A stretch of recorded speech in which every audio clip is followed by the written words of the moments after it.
अस्सलाम वालेकुम students, welcome to chemistry सीखो। इस वीडियो में हम लोग डिस्कशन करेंगे कॉलिगेटिव प्रॉपर्टीज़ के बारे में। तो वीडियो को एंड तक ज़रूर देखिएगा, इससे क्वेश्चंस बहुत आते हैं, न्यूमेरिकल बेस्ड टॉपिक होती है ये। तो कॉलिगेटिव प्रॉपर्टीज़ क्या होती है? वो प्रॉपर्टीज़ जो आइडियल सोल्यूशन शो करते हैं, जो कि सिर्फ डिपेंड करती है किस पे? Number of particle of solute पे। मतलब किसी सोल्यूशन में कितने सोल्यूट के पार्टिकल डिज़ोल्व होंगे उस पर डिपेंड करे। इसको हम लोग बोलते हैं कॉलिगेटिव प्रॉपर्टीज़।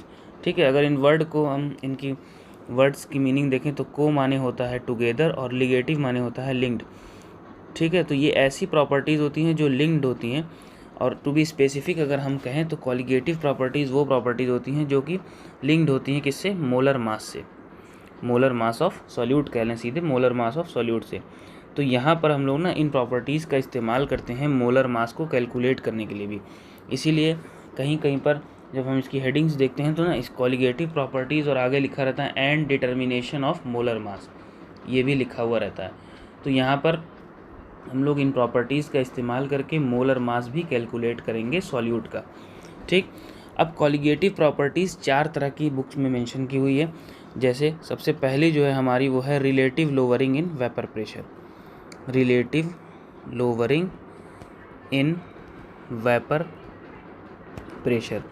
इसके बाद हमारे पास दूसरी जो प्रॉपर्टी है वो है हमारे पास क्रायोस्कोपी।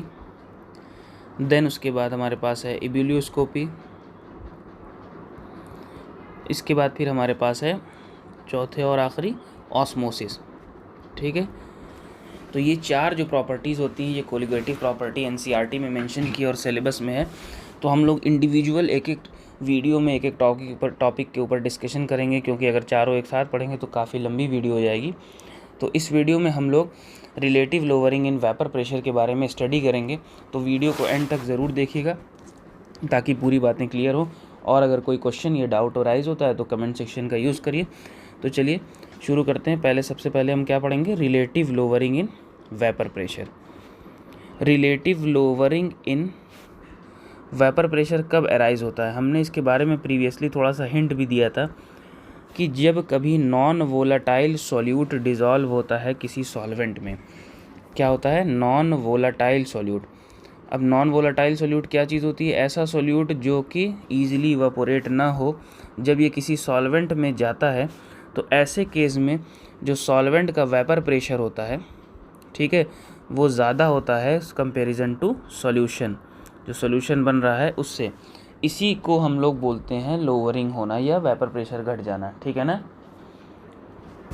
इसी फिनोमेना को हम लोग क्या बोलते हैं? Relative lowering in vapour pressure. ठीक है, अब इसका जो कैलकुलेशन पार्ट है यानी न्यूमेरिकल एनालिसिस या कहते हैं तो क्वांटिटेटिव एनालिसिस होती है, वो हम लोग इस पर कैलकुलेट करते हैं। तो राउल्ट्स लॉ हमने प्रीवियसली पढ़ रखा था, जिसमें हमने पढ़ा था कि किसी भी चीज़ का वेपर प्रेशर डायरेक्टली प्रोपोर्शनल होता है क्या? उसके मोल फ्रैक्शन के। ठीक है, तो अगर हम बात करें राउल्ट्स लॉ को, अगर हम अप्लाई करें तो सॉल्वेंट पे सबसे पहले अगर हम अप्लाई करें, हम सॉल्वेंट को यहाँ पर ए से कंसीडर करेंगे। तो अकॉर्डिंग टू राउल्ट्स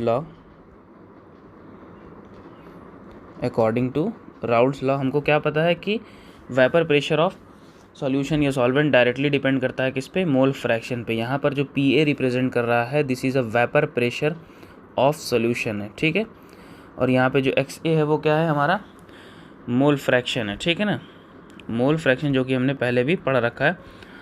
अब प्रोपोर्शनलिटी साइन हटेगी तो यहाँ एक कांस्टेंट आएगा जो कि पी नॉट ए होगा और एक्स ए।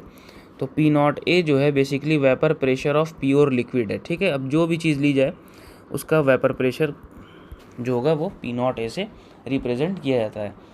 अब अगर हम इसमें नॉन वोलेटाइल सॉल्यूट ऐड करेंगे तो जो है इसमें क्या होगा? वेपर प्रेशर में चेंज आएगा। तो मान लेते हैं कि हम इनिशियली जो है हमारे पास प्योर लिक्विड का वेपर प्रेशर क्या था? पी नॉट ए था। अब हमने जब उसमें सॉल्यूट ऐड किया, ठीक है, आफ्टर एडिंग सॉल्यूट जैसा हमने पहले भी पढ़ा कि क्या होगा? वेपर प्रेशर डाउन होगा। तो वेपर प्रेशर चेंज होगा, डाउन होने का मतलब लो होगा। ठीक है, तो हम इसमें से क्या करते हैं? इसको माइनस कर देते हैं। सपोज कर लेते हैं कि पी ए का चेंज आ रहा है। ठीक है, अब ये किसके बराबर होगा? क्योंकि हमने यहाँ पे देखा है पी ए की वैल्यू, तो इसको हम इक्वेशन फर्स्ट मान लेते हैं। तो यहाँ से अगर हम वैल्यूज़ की रखें तो पी नॉट ए माइनस क्या हो जाएगा? पी नॉट ए एक्स ए हो जाता है। ठीक है, अब यहाँ पर जो हो रहा है क्या आ रहा है, चेंज आ रहा है या रिलेटिव लोअरिंग हो रही है, ठीक है, रिलेटिव लोअरिंग हो रही है। तो इसको हम लोग डेल्टा पी ए से डिनोट कर सकते हैं। तो डेल्टा पी ए जो होगा वो इक्वल होगा P not A minus P not A X A के। अब पी नॉट ए कॉमन है, तो पी नॉट ए को हम यहाँ से बाहर निकाल लेते हैं, तो हमको क्या मिलेगा, 1 माइनस एक्स ए मिलेगा। अच्छा, अब इसको क्या हम लिख सकते हैं, P not A 1 minus X A को हम क्या लिख सकते हैं, एक्स बी, क्योंकि हमने प्रीवियसली भी पढ़ा हुआ है, जब हमने मोल फ्रैक्शन पढ़ा था तो पता था कि जितने भी कंपोनेंट्स होते हैं उनके मोल फ्रैक्शन का सम क्या होता है, यूनिटी होता है। तो यहाँ से एक्स ए जो होगा या एक्स बी होगा वो क्या हो जाएगा, 1 माइनस एक्स ए के इक्वल हो जाता है। तो ये जो हमको इक्वेशन मिला है ये क्या बता रहा है कि जो रिलेटिव लोअरिंग होती है वो किस पर डिपेंड कर रही है, सॉल्यूट पर। Relative lowering of vapour pressure depends upon solute, ठीक है। जब हमने सॉल्यूट डाला तो हमको क्या मिला, वेपर प्रेशर घटा हुआ मिला। अब जो ये घटा हुआ है उसको हमने पी ए से मान लिया, फिर उसके बाद राउल्ट लॉ अप्लाई करके हमने जब वैल्यूज़ रखी तो हमको दिखा कि जो चेंज इन वेपर प्रेशर हो रहा है यानी लोअरिंग जो हो रही है वेपर प्रेशर में वो किस पर डिपेंड कर रही है, वो होल सोल डिपेंड कर रही है सॉल्यूट के प्रेजेंस पर, ठीक है। तो इसी को हम लोग बोलते हैं relative lowering in vapour pressure, और इसको इस तरह से हम लोग कैलकुलेट कर सकते हैं, ठीक है। अब इसको हम लोग थोड़ा सा और डिटेल में जाएं तो हम इसको कुछ ऐसे देख सकते हैं।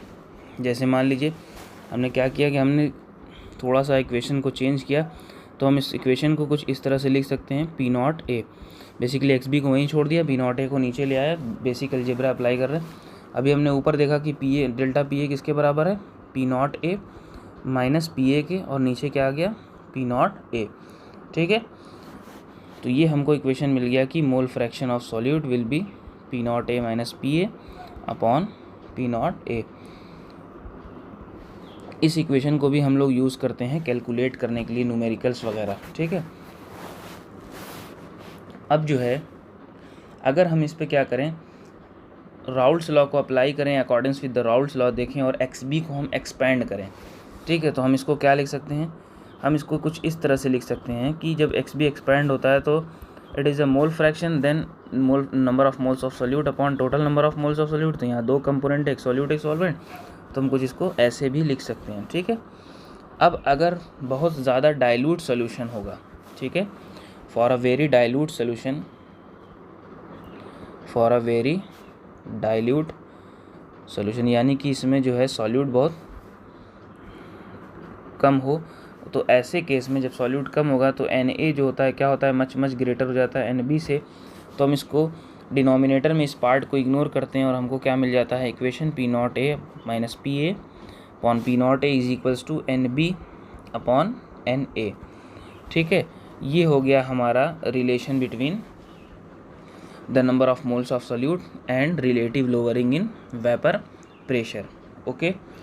अब बारी आती है कि हम इससे कैसे डिटरमाइन करेंगे मोलर मास, ठीक है, determination of molar mass, determination of molar mass.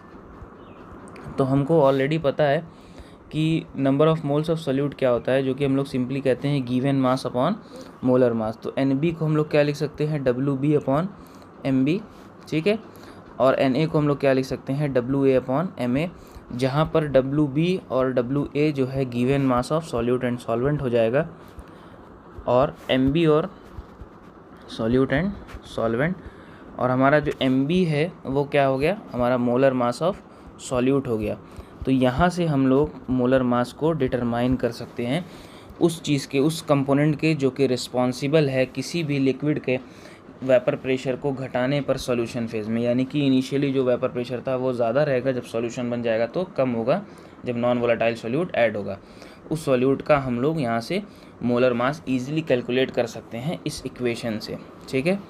तो relative lowering in vapour pressure कुछ इस तरह से न्यूमेरिकली रिप्रेजेंट की जाती है। ये कब अराइज होता है, बस इतना समझना है हमको कि ये इसका अराइज, ये वेपर प्रेशर का घटना तब होता है जब नॉन वोलेटाइल सॉल्यूट पड़ता है किसी सॉल्वेंट में, ठीक है। तो इस वीडियो में इतना ही। Thanks for watching. अगर कोई डाउट हो, कुछ ना समझ में आया हो तो कमेंट सेक्शन में ज़रूर पूछिएगा, और चैनल को सब्सक्राइब कर दीजिए, लोगों से शेयर कर दीजिए जिनको रिक्वायरमेंट हो।